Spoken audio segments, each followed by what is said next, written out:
Three things that you could do to help winterize your house would be, number one, put foam blocks around all of your vents around your house.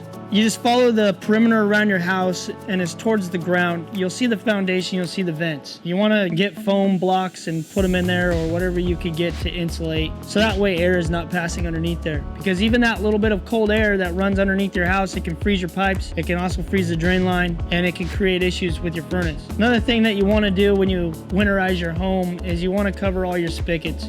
Your water spigots is where you hook up your hose outside on the side of the house. You want to insulate that, cover it, so that way your pipes don't freeze. The last thing that I want to talk about, since the weather is getting colder, it's not a huge deal, but when it does get cold, this is what happens. Some companies' procedures with drain lines is just run the drain line.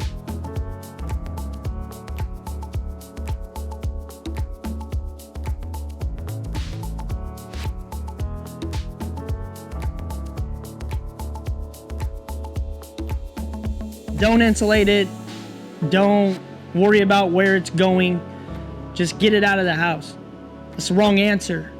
Sometimes it does get cold, no matter where you live, and sometimes that drain line will freeze. This is a prime example of a drain line being frozen, not insulated, and make sure that you get a maintenance. Seriously, guys. That way, the cold of the season, it doesn't go out on you, or you don't have to worry about having the system fail when you need it the most. It's gonna give you that safety, comfort, and peace of mind that you're looking for.